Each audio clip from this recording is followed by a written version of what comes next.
पश्चिम Asia युद्ध में अब तक कुल 8 भारतीय नागरिकों की जान जा चुकी है और एक अब तक लापता है। मारे गए इन 8 लोगों में 3 नाविक हैं। ये बातें होर्मुज संकट से उबरने के लिए 60 से अधिक देशों की वर्चुअल बैठक में भारत ने दो टूक कही है। भारत ने इन 8 लोगों की मौत का हवाला देते हुए कहा कि इस रास्ते में रुकावट की वजह से भारत को अब तक बड़ा नुकसान उठाना पड़ा है। ईरान के साथ चल रही अमेरिका और इजराइल की जंग के बीच भारत ने होर्मुज जल डमरू मध्य खोलने का आह्वान किया है। ध्यान रहे, पश्चिम एशिया में युद्ध शुरू होने के बाद से होर्मुज ईरान के शिकंजे में है।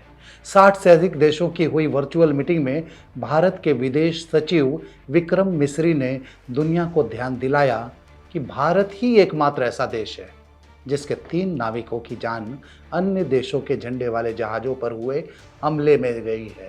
भारतीय विदेश मंत्रालय के मुताबिक विक्रम मिस्री ने इस बात की ओर भी ध्यान दिलाया कि इस संकट से निकलने का रास्ता तनाव कम करने और सभी संबंधित पक्षों के बीच कूटनीति और बातचीत के रास्ते पर ही लौटने में ही है।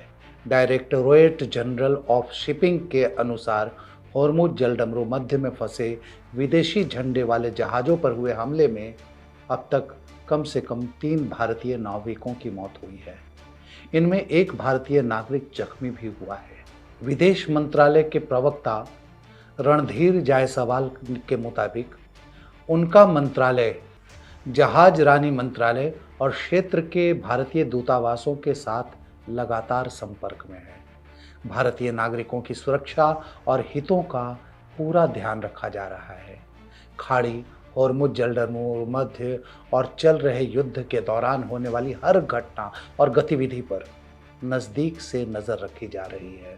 होर्मुज स्ट्रेट को जहाज़ों की आवाजाही के लिए खोलने को लेकर यूनाइटेड किंगडम ने गुरुवार को 60 से ज़्यादा देशों की बैठक आयोजित की थी।